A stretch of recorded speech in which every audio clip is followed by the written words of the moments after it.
A truck pulls up in front of a quiet suburban home. The faded sign on the truck's flank reads, Exterminator. It's not the most glamorous job, but hey, someone's got to do it. In all his years of extermination work, this exterminator has seen it all. Ants, termites, rats, but he's never taken a job that he couldn't handle. As he looks out at this sprawling suburban home, he can't help but notice the nicely manicured lawn and the beautifully sculpted topiaries. The trash cans are neatly stacked on the curb, ready for pickup. It doesn't look like the sort of home that would have a vermin problem. But then again, this exterminator knows better than anyone that looks can be deceiving. People often think that only run-down slums will attract vermin, but he knows that even the cleanest kitchens can still have a problem with unwelcome invaders. He jumps from his truck and walks up to the front door, carrying his equipment on his back and a clipboard in his hands. He quickly reviews the specifics of this job from the paper on his clipboard. A woman called his company complaining about a major cockroach infestation, demanding that they send someone right away. He remembers that she sounded downright frantic on the phone, much more agitated than you would expect from a little cockroach problem. Then again, he thinks some people just really don't like bugs. He rings the doorbell and waits. A crabby-looking old woman answers the door. "It's about time that you got here," she snaps. "There's a huge cockroach infestation in the basement, hundreds of them. I want you to go down there and do something about it." "Absolutely, ma'am," says the exterminator politely. Part of his job is assuaging frantic customers.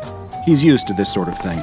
So many homeowners are absolutely terrified of insects that they fall to pieces at the sight of a spider or a cockroach. He's accustomed to dealing with all manner of creepy crawlies, so he's not at all worried. He's sure this will be an easy job. "You're in good hands with us. We'll kill those roaches dead," he says, recalling the company slogan that he's required to repeat. "They're in the basement," says the old woman. "I've tried to kill them, but there's too many of them, and they're too fast. I'm way too old to be running after a bunch of bugs. It tires these old bones out. I was down there with a spray can myself, but I just keep getting too tired to keep it up. It's almost like those bugs were making me sleepy." "Of course, ma'am." The exterminator can barely keep from rolling his eyes as this old woman continues to rattle off complaints about the cockroaches in her basement. Of course, there's an easy explanation for all of this. This woman is very old, so she wouldn't be able to run around much without tiring herself out. That's much more plausible than believing that the cockroaches were somehow magically draining her energy. But again, he's used to listening to all sorts of crazy stories from frightened clients, so he doesn't give it much thought. "Then I'll take a look and see what kind of problem you have." The exterminator opens the door to the basement and peers down into the darkness. He gropes blindly for the light switch, and eventually his fingers connect. He flips the switch, and a bare light bulb hanging from the ceiling flickers on. The stairs leading down into the depths of the basement are warped and rickety. He makes a mental note to watch his step as he descends. The boards ominously creak under his feet. The basement is filled with junk, all the accumulated debris of the owner's whole life. He sees piles of cardboard boxes overflowing with old books and raggedy clothes. Paint cans are stacked in the corner in defiance of any pretensions to fire safety.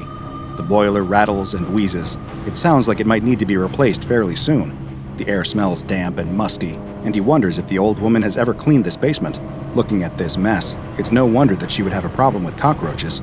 The exterminator can't help but think about how messy and decrepit this cellar looks compared to the immaculate facade of the house outside. The exterminator pulls out his flashlight and flicks it on. He aims it into the corners, hoping to see some evidence of this insect invasion. He sees nothing. The old woman described a basement infested with hordes of insects, yet he doesn't see a single one. He stifles a yawn. Why does he feel so sleepy? This job must be more draining than he thought, because he's already feeling spent. Could it be that the old woman was right? Is there something in the basement that is making him sleepy? Could it be something about those cockroaches that she blames? No, that's just ridiculous. He knows enough about cockroaches to know that can't be the case, and he's not about to start believing fantasies now. He's a rational guy. He knows that you can't lose your head and expect to do well in this line of work. Besides, he reminds himself, he still hasn't actually seen any evidence of a cockroach problem at all. He continues to poke around the basement and still finds nothing. He frowns. This is really concerning. First of all, he doesn't relish the idea of explaining to the old woman upstairs that she doesn't actually have a cockroach problem at all. She's probably not going to take kindly to him telling her that she's delusional. But also, he was hoping that this would be a big job. If he can't find any bugs, he won't be able to justify charging the old woman for this visit. What a waste of his time. Suddenly, he catches movement out of the corner of his eye. He spins around, aiming his flashlight into the corner, just quick enough to see something scuttle through a crack in the wall. Did he imagine that? No, he tells himself. He definitely saw something. Great. He approaches the corner, his spirits suddenly buoyed again. He's happy that he'll actually have something to report to his upstairs client. Maybe he'll find a whole nest in that crack. That would be great. He could justify recommending a full house fumigation then, and that would bring some much-needed cash into the business. He narrows his eyes and peers closer. Even with his flashlight beam trained on the crack, it's so dark in the basement that it's hard to see. He can see the wooden boards of the house's superstructure through the flaking paint on the wall, and if he squints just right, he thinks he can just see something squirming right there between the boards. Whatever it is, it stops moving when his flashlight beam washes over it. That's very unusual. He knows from experience that when you turn over a rock, bugs will always race for cover. They aren't smart enough to play dead, yet that's exactly what it looks like this insect is doing. He rubs his eyes with his free hand, trying to blink away his sudden sleepiness. He's feeling even drowsier than before, but he really needs to finish this job. He moves in closer, and the cockroach decides to make a break for it. The insect skitters away, desperately trying to worm its little gray body between the boards to escape. The exterminator moves fast. He pulls a pair of tweezers from his pocket and pinches them closed on the squirming insect's abdomen before it can wriggle away. He holds it up close to his nose so that he can get a better look at his prey. The exterminator laughs. He's seen every kind of insect in his time, and he can recognize a cockroach when he sees it. This is no cockroach. He can tell from a glance that he's looking at a perfectly harmless cricket. Like so many people, that old woman must have just panicked at the sight of a bug and assumed it was a cockroach. That's good. Most people don't mind having crickets in their home, so this old lady will probably be happy to hear the news. Then again, is it a cricket? When he looks closer, he sees that it's got some unusual features. There are strange barbed hooks visible on the underside of its abdomen, sharp enough that even an experienced exterminator like him thinks better of holding this thing too close to his face. Are those stingers? Could this bug be poisonous? And even stranger, if he looks closer, he thinks he might even see metal wires protruding from its exoskeleton. The exterminator yawns again, rubbing his eyes. He suddenly feels so sleepy. What's wrong with him? Did he not get enough sleep last night? I should have had a second cup of coffee this morning, he tells himself. Why can't I keep focused? His words trail off as, all at once, sleep overtakes him. He collapses to the floor with a thud, dropping his tweezers. The cricket bounces free as the tweezers fall from his hands. The cricket drops to the floor and quickly rights itself. Instead of running, though, the tiny insect turns around. It skitters toward the prone form of the exterminator, making a straight line for his head, as if it were moving with intelligent purpose. This doesn't look like the frantic, stimulus response movements of an insect. The insect crawls over the slumbering man's face, hoisting itself over his chin, then lips, and then right up to his left nostril. With one sudden movement, the cricket slithers up his nose and disappears. The exterminator snorts and mumbles in his sleep, but the sensations of an insect wriggling up his nose does nothing to rouse him from his sleep. After a few minutes, the exterminator blinks his eyes open. He sits up with a groan and rubs his head. What the hell just happened? Did he pass out? How embarrassing. He looks around, finding his tweezers and his flashlight on the ground next to him. But no matter where he looks, he can't see the insect anymore. Where did it go? He returns to the crack in the wall for a second look, but sees nothing. Absently, the exterminator rubs his nose. He feels a vague discomfort in his sinuses, and he wonders if maybe his allergies are acting up. But otherwise he remembers nothing about his bizarre experience. He probes his fingers into the crack and wiggles them around, hoping to find some evidence of the missing insect. There's nothing there. Well, at least he knows what he's dealing with, and it's definitely no cockroach. Eventually, he shrugs his shoulders helplessly and returns upstairs. "Did you find the cockroaches?" asks the old woman when he returns to the top of the stairs. "I know there are roaches down there." He shakes his head. "Ma'am, I searched the whole basement and I didn't find any cockroaches." He explains to her that all he could find in the basement was a harmless cricket. The old woman starts to argue with him, insisting that what she saw in her basement was no cricket, but the exterminator has already made up his mind. This is annoying. He thought that she would be happy to hear that she doesn't have roaches, but now she just wants to make a fuss. He's not going to waste any more time on this nonsense, not when he has real work to do. He shakes his head as he repacks his equipment and prepares to leave. The exterminator returns to his truck and turns the ignition. As he pulls away, his mind is already mulling his next job. He doesn't give another thought to this crappy old woman and her paranoia about cockroaches. He doesn't stop to wonder what became of that strange cricket that he found. It probably just crawled back into the wall, he thinks. He certainly would have no reason to think that the cricket is still with him, a new and permanent hitchhiker inside his head. The exterminator had just acquired a new lifelong friend, a lifelong friend that we call SCP-2119. SCP-2119 is a biomechanical creature that resembles a small gray insect. ranging from 5 to 15 millimeters in length, with a segmented body, 6-jointed legs, and protrusions from the head and abdomen that resemble antennae and oviposters respectively. However, SCP-2119 does not appear to reproduce by any means known to man, so these oviposters are likely simply a form of mimicry, something added to give SCP-2119 the appearance of a common insect to make it less conspicuous to humans. Genetic testing has determined that the organic parts of SCP-2119 are largely identical to those of Gryllus rubens, otherwise known as the southwestern field cricket. One notable difference between SCP-2119 and the field cricket, though, is that SCP-2119, also known as the transmitting parasite, has 6 barbed hooks on the underside of its body. Strangely, SCP-2119 also contains mechanical parts, including silicon parts that do not match any known make and platinum wiring, leading Foundation researchers to assume that SCP-2119 is an artificial life form.